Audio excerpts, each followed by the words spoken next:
حضرت سیدنا ابو موسیٰ اشعری کہتے ہیں کہ میں نے نا مال غنیمت کی صفائی کی تو 1 دینار مجھے نا کہیں پڑا ہوا مل گیا، تو فرماتے ہمیں اجازت ہوتی تھی کہ 1 دینار ہم اپنی مرضی سے کہیں خرچ کر سکتے تھے۔ اگر آپ ناراض نہ ہوں تو ہمارے ہاں جب چیئرمین صاحب، ناظم صاحب ٹھیکے دیتے ہیں تو ٹھیکیدار ان کا چھوٹا بھائی ہوتا ہے، یا چچا کا بیٹا ہوتا ہے، یا خالہ کا بیٹا ہوتا ہے۔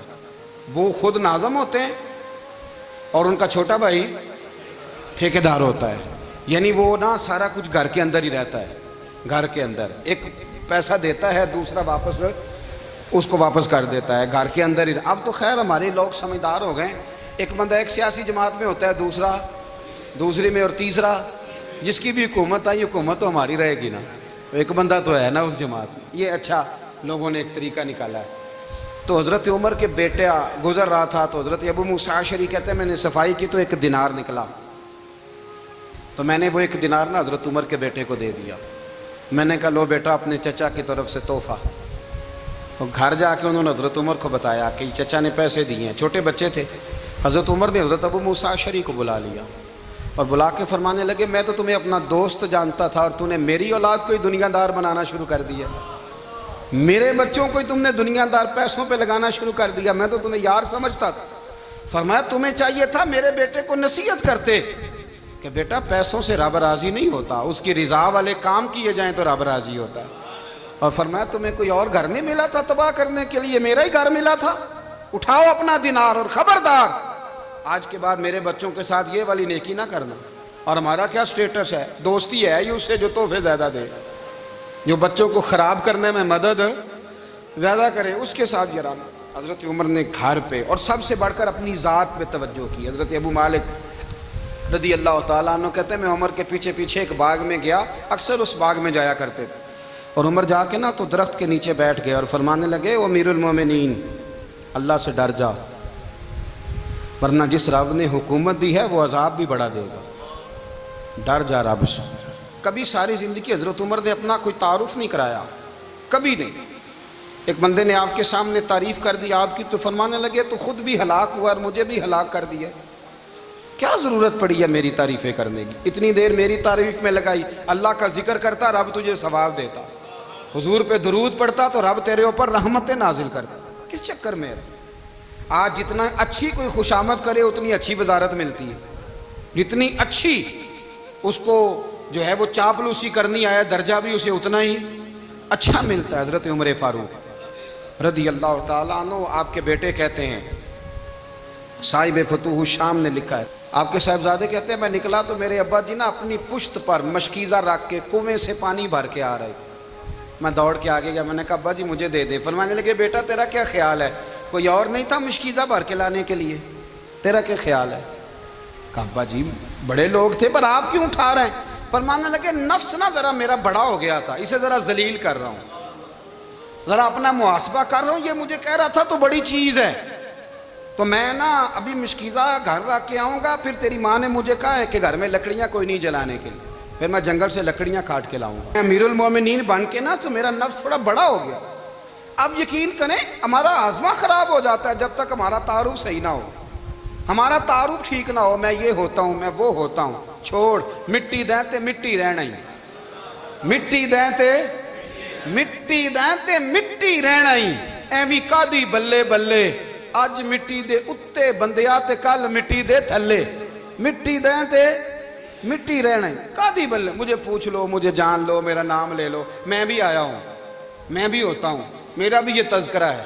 جس کو اپنا تعارف کرانا پڑ گیا اس سے بھی زیادہ کمزور کوئی ہے، فوٹو میں دکھاتا پھرتا ہے فلانے کے ساتھ فوٹو فلانے، تو کمزور بندہ یہ کام کر۔ حضرت عمر فاروق اللہ اکبر، حضرت عمر جیسا بندہ 24 لاکھ مربع میل کا حکمران، اور شاہ روم کو خط لکھ کے کہتا ہے میں منت نہیں کرتا میں حکم دیتا ہوں، اتنا تگڑا بندہ۔ جنگ قادسیہ کے لیے حضرت سعد بن ابی وقاص کو بھیجا، فتوح الشام پڑھ کے دیکھیں، حضرت عمر بڑے پریشان ہیں، اتنے دن ہو گئے کوئی رپورٹ ہی نہیں آئی، اب تو موبائل ہے نا، ایک ایک منٹ کی رپورٹ لیں آپ، بلکہ آپ ایک ایک منٹ کی فوٹو لیں، آپ رپورٹ تو دور رہ گئی۔ حضرت عمر فاروق رضی اللہ تعالیٰ عنہ بڑے پریشان ہیں کہ قادسیہ میں حضرت سعد بن ابی وقاص کے ساتھ لوگ جہاد کرنے گئے، رپورٹ کوئی نہیں آ رہی، اتنے پریشان تھے کہ باہر نکل کے نا اس رستے پہ بیٹھ جاتے جو رستہ قادسیہ کی طرف سے آتا تھا. جو بھی آتا جاتا پوچھتے جنگ کے کیا حالات ہیں. ادھر جب اللہ نے فتح دے دی نا تو حضرت سعد بن ابی وقاص رضی اللہ تعالیٰ عنہ نے نا ایک قاصد کو خط دے کے بھیجا. کہنے لگے عمر کے پاس جاؤ, انہیں اطلاع دو کہ الحمدللہ اللہ نے اسلام کو فتح عطا کر دی. یہ حضرت عمر کو جا کے دینا. وہ بڑے پریشان ہوں گے. وہ جو اس زمانے میں اس طرح ہوتا تھا کہ کئی دور دور سے صحابہ جو دوسرے شہروں کے ملکوں کے رہنے والے ہوتے تھے وہ بھی آ کے شامل ہو جاتے تھے جہاد میں. کوئی ایک دفعہ مدینے آیا, کوئی 2 دفعہ آیا, پھر اپنے اپنے علاقوں میں. بہت سارے لوگوں نے زیادہ دفعہ حضرت عمر کو دیکھا بھی نہیں تھا. وہ جو قاصد خط لے کے آیا تھا نا اس نے ایک آدھ دفعہ دیکھا تھا. حضرت عمر بوڑھے ہو گئے, وہ پہچانتا نہیں تھا. ادھر سے وہ خط لے کے آ گیا. حضرت عمر مدینے سے باہر نکل کے اس روڈ پہ بیٹھے تھے جو قادسیہ سے آتا تھا.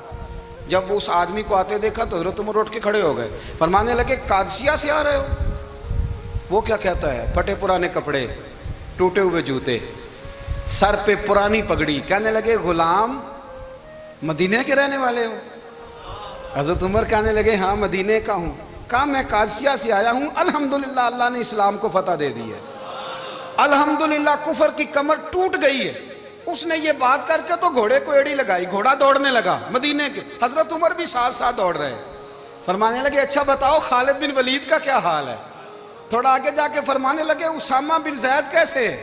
وہ کہتے ہیں ٹھیک ہے. پھر اس نے اور گھوڑا, عمر ساتھ ساتھ دوڑ رہے ہیں, ساتھ ساتھ. 24 لاکھ مربع میل کا حکمران, ایک جوتا پیر سے نکل گیا, عمر دوڑ رہے ہیں. آگے جا کے پوچھتے ہیں سعد بن ابی وقاص کا کیا حال ہے؟ کہا حضور وہ بھی ٹھیک ہے. کتنے لوگ میرے شہید ہو گئے مسلمانوں میں سے؟ کہنے لگا صحیح گنتی کا نہیں پتا. یہ لفظ ادا ہوتے ہوتے مدینے کی سرحد آ گئی. لوگوں نے عمر کو گھوڑے کے ساتھ دوڑتے دیکھا تو کہا امیر المومنین کیوں دوڑ رہے ہیں؟ وہ غلام چھلانگ لگا کے نیچے آیا, قدموں میں بیٹھ گیا. کہنے لگا حضور آپ نے بتایا ہی نہیں آپ امیر المومنین ہیں. آپ فرمانے لگے کیا بتاتا؟ میں تو اونٹ چرانے والے کا پتر ہوں, کیا بتاتا؟ وہ عمر ہوں جس نے اپنے گناہوں کا حساب دینا ہے. کیا بتاتا؟ جو سعد بن ابی وقاص کو جہاد پہ بھیج کے خود بزدلوں کی طرح گھر میں بیٹھا ہے. کیا بتاتا؟ کوئی حیثیت نہیں, کوئی تار. تو نے اچھا کیا, تو مجاہد تھا, مجھے ساتھ ساتھ دوڑایا, تو نے اچھا کیا. جتنے لوگ تھے چیخیں مار کے رونے لگے. حضرت فاروق اعظم سے کہنے لگے عمر جب تک تیرے جلوے رہیں گے اللہ کامیابیاں ہی عطا فرمائے گا, جب تک تیرا رنگ رہے گا اللہ تعالیٰ نوازتا ہی رہے گا. کچھ نہیں کبھی اپنا آپ ظاہر ہی نہیں کیا. بہت بڑے تھے, بہت بڑے تھے حضرت عمر, بڑے تھے. حضرت ابو رافع غلام تھے, قرآن پاک بڑا سونا پڑھتے تھے. حضرت عمر جب بھی انہیں ملتے کہتے ابو رافع تو عمر سے اچھا ہے, قرآن بڑا شاندار پڑھتا ہے. تو وہ کہتے حضور اگر میں قرآن صحیح پڑھتا ہوں تو آپ کو قرآن کی تشریح زیادہ صحیح آتی, آپ بھی تو مجھ سے افضل ہیں. تو آپ فرماتے نہیں پھر بھی تو مجھ سے افضل ہے. کیوں؟ اس لیے کہ تو اپنے آقا کی نوکری بھی ٹھیک کرتا ہے اور رب کی عبادت بھی ٹھیک کرتا ہے, اور مجھے خالی صرف عبادت کرنی ہوتی ہے وہ بھی ٹھیک نہیں کر پاتا. ساری زندگی اپنا محاسبہ, ساری زندگی اپنے گریبان میں دیکھا, ساری زندگی اپنے آپ کو پرکھا, اپنے آپ کو ٹٹولا. 62 سال عمر بیت گئی. حضرت حذیفہ بن یمان ایک صحابی تھے, میرے نبی کریم علیہ السلام نا ان سے راز کی باتیں کرتے تھے. ہر بندے کا ہاضمہ ٹھیک نہیں ہوتا, سب سے راز کی بات نہیں کرنی چاہیے. حضرت حذیفہ بن یمان کہتے ہیں حضور راز کی باتیں بتاتے. مدینہ منورہ میں جو منافقین تھے ان کی لسٹ بھی نبی پاک نے حضرت حذیفہ بن یمان کو دی تھی.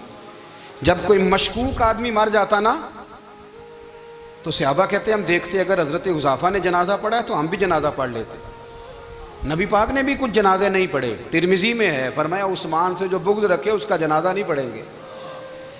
حضرت حذیفہ بن یمان اگر جنازہ پڑھتے تو لوگ پڑھتے, وہ نہ پڑھتے تو لوگ جنازہ نہ پڑھتے.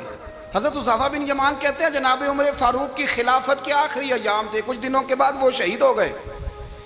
فرماتے آدھی رات کا وقت تھا, میں گھر میں سویا تھا بڑا بے فکر, اچانک میرے دروازے پہ دستک ہوئی, میں گھبرا کے اٹھا. اتنی رات کو کون آیا؟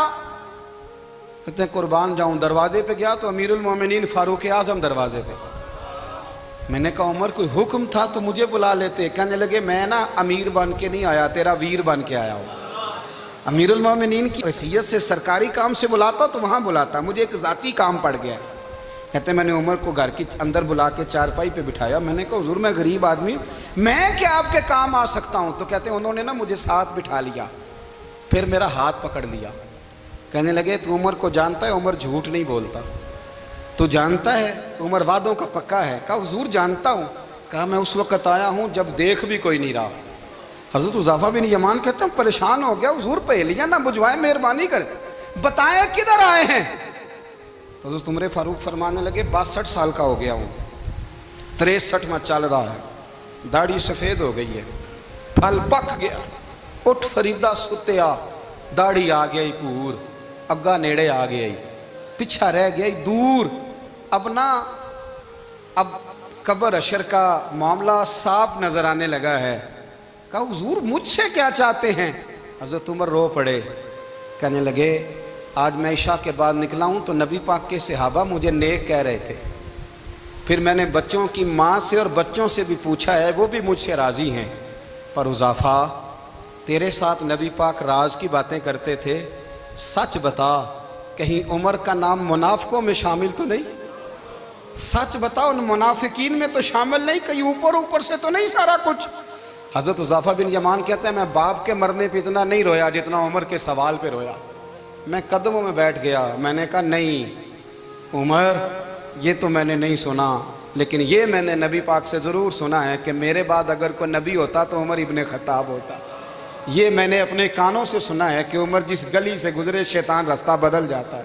یہ میں نے اپنے کانوں سے سنا ہے کہ 950 سال حضرت جبریل جناب عمر کی شان بیان کریں تو پھر بھی بیان نہیں ہو سکتا، یہ میں نے ضرور سنا۔ دوستو ساری زندگی حضرت عمر نے اگر دوسروں کا محاسبہ کیا تو اپنا اور اپنے بچوں کا بھی کڑا خیال رکھا، اپنی ذات پر بڑی توجہ دی۔ جو لوگ اپنا بھول جاتے ہیں نا، ہمیں اپنی صحت کا بڑا خیال ہے لیکن اپنی روحانی زندگی کا کوئی خیال نہیں ہے، قلبی زندگی کا کوئی تصور نہیں ہے۔ آپ یقین کریں موٹا آدمی کمزور ہونے کے لیے جدوجہد کر رہا ہے، کمزور طاقتور ہونے کے لیے، لیکن جس کو کتنے دن بیت گئے اللہ رسول کی یاد میں رویا ہی نہیں، کتنے دن بیت گئے نعت سننے کو دل ہی نہیں چاہا، جسے مہینوں بیت گئے اور قرآن پاک کی طرف نظر ہی نہیں گئی، وہ فکر مند ہی نہیں۔